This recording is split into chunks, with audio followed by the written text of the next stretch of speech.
얘들아, 이제 우리가 오늘 할 부분은 98페이지 치유 파트인데, 순서를 잠깐 바꿔서 하면 100페이지에 재생 먼저 하고 앞에 창상 치유를 하도록 할게.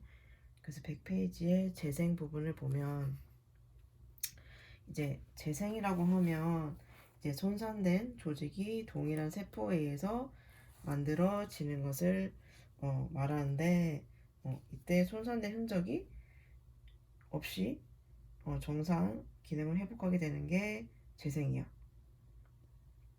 그래서 이제 우리 인체 세포들은 이제 재생 능력에 따라서 이제 불안정 세포라든지 안정 세포, 영구 세포로 나뉠 수가 있어. 그래서 불안정 세포에는 이제 피부, 구강, 질, 자궁 경부 등의 외표를 덮고 있는 편평상피라든지 위장간의 원주상피와 비뇨기계 이행상피 또는 혈액 내 세포 성분, 그리고 비장이라든지 림프 조직 구성세포가 이제 불안정 세포에 속하게 되는 거고, 안정 세포에는 이제 간, 신장, 이제 췌장의 실질 세포 또는 섬유모 세포, 평활근 세포, 혈관 내피 세포, 골모 세포, 연골모 세포가 이제 안정 세포에 속하는 거고, 영구 세포가 신경 세포, 골격근 세포, 심근 세포인데, 자, 이 불안정 세포의 뜻이 뭐냐 보면 이제 일생 동안 증식을 하면서 이제 탈락하거나 또는 사멸된 세포를 이제 채워주는 거지. 그래서 계속 자라게 되는 거야. 계속 자라게 되면서 이제 탈락하는 게 있으면 거길 채워주고 또는 죽은 세포가 있으면 거길 또 채워주기 때문에 이제 계속 이제 일생 동안 증식을 하는 거고, 이제 여기에 해당되는 게 앞서 말했듯이 이제 편편상피, 원주상피, 이행상피 또는 이제 혈액 내 세포 성분이라든지 비장 및 림프 조직을 구성하는 세포들이 이제 불안정 세포에 속하게 되는 거고, 그 다음이 이제 안정 세포는 뭐냐 하면 정상에서는 이제 분열하지 않고 있지만 이제 자극을 받게 되면 이제 신속하게 분열을 해서 손상된 조직을 이제 정상으로 회복시키는 기능을 갖고 있는 거야. 그래서 불안정 세포는 계속 증식하면서 이제 탈락하거나 사멸된 세포를 채워주는 거지만, 안정 세포는 정상에서는 가만히 있다가 자극을 받게 되면 이제 신속하게 분열을 해서 이제 손상된 조직을 정상으로 회복시키는 거지. 그래서 여기에는 이제 실질세포, 간엽세포, 섬유모세포, 평활근세포, 혈관 내피세포, 골모세포 및 이제 연골모세포가 여기에 속한다. 그리고 이제 영구세포는 이제 한번 손상을 받으면 얘는 이제 끝인 거야. 영원히 재생할 수 없는 세포에 해당되는 거지. 그래서 이제 신경세포라든지 골격근세포 또는 심근세포가 여기에 속하게 되는 거야. 그리고 그 밑에 화생은 나와 있는데, 우리가 화생은 우리 앞에 하면서 언급을 했기 때문에 여기서는 언급을 하지 않고 이제 우리가 다시 앞쪽으로 넘어가서 98페이지에 창상 치유를 보게 될 거야.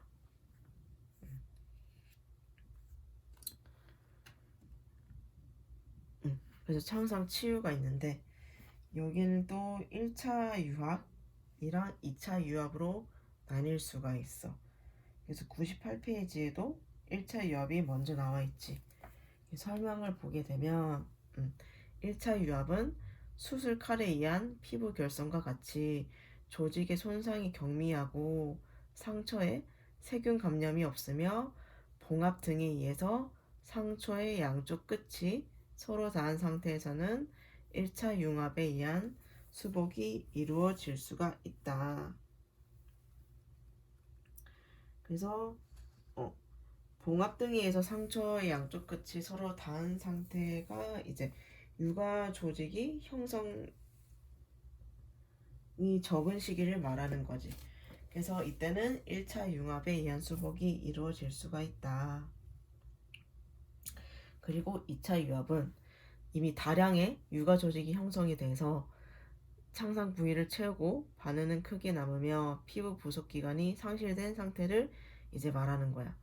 그래서 피부의 부속 기관이라고 하면 피지선이라든지 또는 한선, 모낭을 말하는 거야. 그래서 이제 2차 유압이 1차 유압감의 차이점을 보면 결선 부위가 커서 제거되어야 하고 조직 괴사물이라든지 삼출물, 섬유소가 이제 많고 그리고 염증 반응이 더 심하고 이 2차 염증에 의해서 손상이 일어날 가능성이 크다. 그리고 다량의 유가 조직이 형성되어 있고 이제 창상 수축 현상이 일어나는 게 특징이다. 그래서 1차 융합은 아까도 말했듯이 유가 조직 형성이 적어서 수복이 이루어질 수 있지만 2차 유합은 이미 다량의 유가 조직도 형성이 되고 조직 괴사물과 이제 삼출물, 섬유소가 많기 때문에 반응도 크게 남고 피부의 부속 기관이 상실될 수가 있는 게 특징이다. 그래서 이제 책에 보면 1일, 2일, 3일, 5일 이게 나와 있는데 이거는 한 번씩 읽어보면 될 것 같고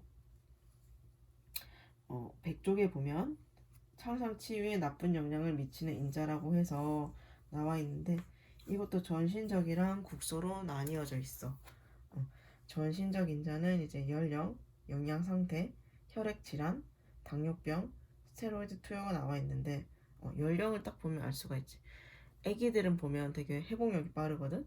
뭐 다치거나 흉터가 남으면 어른들과 다르게 되게 빠르게 회복이 돼 상처가. 하지만 노인에서는 이제 창상 치유가 느리고 영양 상태도 물론 그렇겠지. 단백질, 비타민 C 및 아연의 결핍 상태에서는 치유가 늦어진다. 그리고 혈액 질환은 백혈구 수나 기능이 감소되어 있거나 출혈성 질환이 있는 경우는 이제 또한 창상 치유가 늦어지고 당뇨병도 이제 호중구 주화성이나 탐식 능력을 저하시켜서 감염에 대한 감수성을 높여 창상 치유가 지연이 된다. 그리고 스테로이드 과량 복용 시에도 창상 치유가 늦어진다. 그리고 밑에 국소인자를 보면 감염, 혈액 공급 불량, 이물질, 손상받은 조직의 종류에 따라 라고 나와 있어. 그치? 이 상처가 감염이 되면 아무래도 치료하는데 더 많은 시간이 걸리겠지. 그 혈액 공급도 제대로 되지 않으면 이제 창상 치유가 늦어지고 우리 상처에 이물질이 있는 경우에도 좀 더 2차 감염이 발생할 수가 있고 치료에도 시간이 걸린다. 그리고 이 다음으로 잠깐 봐야 할 것은 이 창상 치유에 이상이 생기는 경우가 있어. 너네 켈로이드는 많이 들어봤지? 저렇게 비정상적인 교원질이 이제 과도하게 증가돼서 이제 치유된 상처 부위가 종양같이 이제 불쑥 튀어나와서 저렇게 보이는 거지.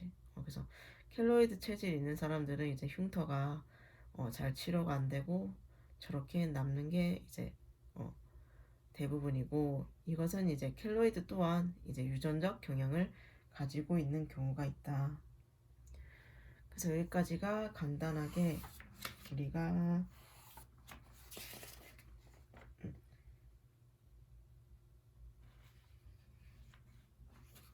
창상 치유랑 이제 재생에 대해서 봤고 이 다음으로 우리가 해야 할 게 이제 면역계 세포야. T세포, B세포 많이 들어봤지. 아마 다 배웠던 거야. 그래서 체액성 면역이라든지 세포성 면역 그리고 우리가 과민 반응에 있어서 아나필락시스 쇼크 들어봤지 얘들아? 그래서 1형, 2형, 3형, 4형, 5형 있고 이제 이 면역계와 관련된 질환을 한 번씩 책에 나와 있는 거를 읽고 넘어갈 거고 얼른 우리가 2장을 마치고 그 다음 주에는 3장 감염 질환을 할 건데 지난주 과제라기보다는 문제 풀었던 걸 너네가 한 번 더 풀어보는 게 그냥 지난주 과제여서 제출을 안 해도 된다고 했는데 또 제출한 애들이 있더라고. 그래서 딱히 지난주에 푼 거는 그냥 너네가 복습하는 의미에서 풀고 채점하고 오답노트를 매겨서 그냥 각자 공부하는 게 과제야. 그래서 따로 제출할 필요는 없어. 그럼 우린 또 이 다음 영상에서 보자꾸나.